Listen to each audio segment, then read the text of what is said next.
కథ విన్నప్పటి నుంచి ఇదే నాకు అనిపించింది అనమాట. ఇది ఒక యూనివర్సల్ స్టోరీ, ఇవన్నీ యూనివర్సల్ క్యారెక్టర్స్. ఏ లాంగ్వేజ్ అయినా, ఏ స్టేట్ అయినా, ఏ ఫైనాన్షియల్ స్టేటస్ అయినా కూడా మనిషి అన్న తర్వాత కొన్ని ఎమోషన్స్ ఉంటాయి, అవి కామన్గా ఉంటాయి. తల్లి అంటే ఒక రకమైన ఎమోషన్స్ ఉంటాయి, ఒక తండ్రి అయినా లేకపోతే ఉద్యోగంకి వెళ్ళే ఒక వ్యక్తి అయినా, పిల్లలైనా, ఎవరైనా, there is always certain uniformity to that. And అది బాగా పలికిందండి దీంట్లో. మంచి పర్ఫార్మెన్సెస్ అంత చక్కగా తీయడం వల్ల ఇవన్నీ ఇంగ్రీడియంట్స్ కరెక్ట్గా సెట్ అవడంతో ఆ భావన కరెక్ట్ బాగా పలికింది. గాయత్రి క్యారెక్టర్ చెప్పిన వెంటనే ఎక్కడో నాలో దిగిందనమాట. ఎందుకంటే గాయత్రిలో ఉన్న చాలా విషయాలు ఆల్రెడీ నాలో ఉన్నాయి. ఎందుకంటే నేను how I think about my daughter, how important home is to me, ఈ for my daughter and for home what I have sacrifice అన్నమాట వద్దు, ఎందుకంటే దీంట్లో త్యాగం ఏం లేదు. కానీ మన ప్రయారిటీస్ మనం ఎలా మార్చుకుంటాం, ఈ టైంలో నాకు ఇది ముఖ్యం, దీనికోసం మిగిలిన మనం పక్కన పెడతాం అన్న ఒక డెసిషన్ మేకింగ్ ఉంది చూడండి. ఇవన్నీ నాకు బాగా తెలిసినాయి. I been through it in life. So that's why I said ఇది చాలా యూనివర్సల్ సబ్జెక్ట్. ఇది ప్రతి గృహిణి, ప్రతి తల్లి, ప్రతి హౌస్ వైఫ్ అందరిలో కొంచెం గాయత్రి ఉంటుంది. ఆయనతో వర్క్ చేయడం ఎప్పుడూ ఇంకా అడగక్కర్లేదు. అంత సీనియర్ యాక్టర్ అయినా అండ్ ఇన్నేళ్ళు అయిన తర్వాత కూడా అదే ఎంతూజియాజంతో సెట్కి వస్తారు. డైలాగ్ కరెక్ట్గా ఉంటుంది, ఆ తర్వాత దానిలో వెరైటీస్ చూపించడం. So it's amazing to work with. ఎప్పుడూ ఒక ఇన్స్పిరేషన్. ఇప్పుడు గాయత్రి ఆ డైలాగ్ గురించి అంటారా, నాకు ఆ రెస్పెక్ట్ కావాలన్నది, అది నా కళ్ళల్లో నిజాయితీతో పలికిందంటే నేను in real life I'm like that. నాకు జీవితంలో రెండు కావాలండి.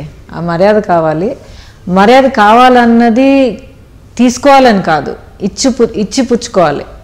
అది నా motto. Give respect and take respect. అది చాలా చాలా ఇంపార్టెంట్. అది లేకుండా బ్రతకడం ఇంకా ఇట్స్ వెరీ వెరీ డిఫికల్ట్. ఆ తర్వాత లైఫ్లో ప్రేమ కావాలి, ప్రేమ ఎఫెక్షన్ కావాలి.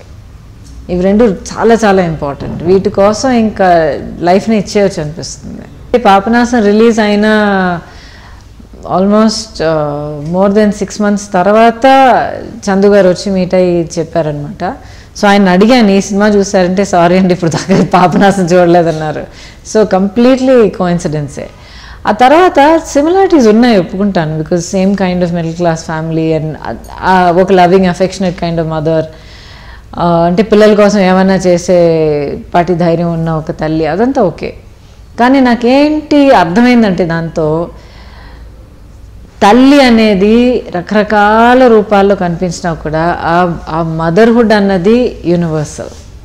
చూపించే విధాలు రకరకాలు ఉంటాయి, తను మాట్లాడే విధాలు రకరకంగా ఉంటాయి, వేరు వేరు రూపాల్లో కనిపిస్తుంది. But mother is a mother.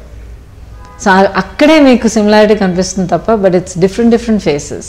ఒక క్యారెక్టర్ మీరు చేయడం వల్ల మీ గురించి మేము ఇలాగ అనుకుంటున్నాం, మిమ్మల్ని ఇలా అభిమానిస్తున్నాం అన్న ఒక మాట వస్తే అంతకన్నా ఏం కావాలి. అసలు నేను నా లైఫ్, నా స్టడీస్, నేను అనుకున్న కెరియర్, లైఫ్ ప్లాన్ అంతా వదిలేసుకునే ఇండస్ట్రీకి లోపలికి వచ్చానంటే దానికి కారణం ఇదే.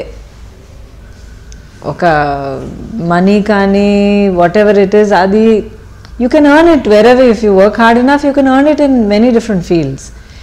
కానీ ఈ ఫీల్డ్ పర్టికులర్గా నేను ఎన్నుకున్నది ఏంటంటే ఈ ఫీల్డ్ మీద, ఈ క్రాఫ్ట్ మీద ఉన్న ప్రేమ, ఆ తర్వాత అభిమానం పొందాలన్న ఒక తాపత్రయం. నాకు దొరుకుతున్న రెస్పాన్స్ చూస్తుంటే నాకు కళ్ళంప నీళ్ళు వస్తున్నాయి అప్పుడప్పుడు. అంత ఆప్యాయతగా, అంత ప్రేమతో పలకరిస్తున్నారండి అందరూ.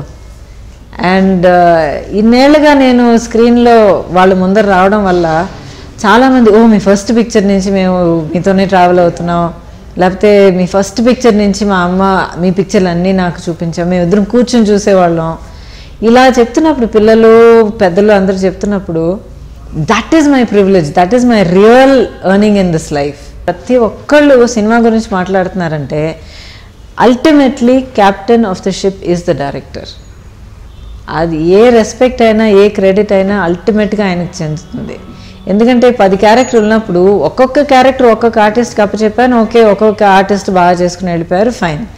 అది మొత్తం ఒక టోటాలిటీలో ఒక్క స్క్రీన్ ప్లేలో తీసుకొచ్చి ఒక కథగా చెప్పి దాన్ని అల్లి చూపించడం అనేది డైరెక్టర్ తాలూకా ఇది కదండి, బాధ్యత ఒకటే కాదు, ఆయన కెపాసిటీ అది.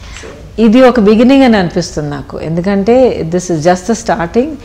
అండ్ ఇలాంటి సినిమాలు పబ్లిక్ ఏమో ఇంత చక్కగా సపోర్ట్ చేసి ఇంత చక్కగా వెల్కమ్ చేస్తున్నారంటే, ఇలా కథలు చెప్పాలని అనుకున్న చాలామంది డైరెక్టర్స్ ఉన్నారండి, రైటర్స్ ఉన్నారు, డైరెక్టర్స్ ఉన్నారు. సో వాళ్ళకి ఆ ధైర్యం వస్తుంది. ఇలా బ్యాకప్ చేయాలన్న ధైర్యం ప్రొడ్యూసర్స్కి వస్తుంది. ఎందుకంటే ఎంత అద్భుతమైన కథ పెట్టుకుని తిరిగినా కూడా ప్రొడ్యూసర్ లేకపోతే ఏం జరగదు అక్కడ.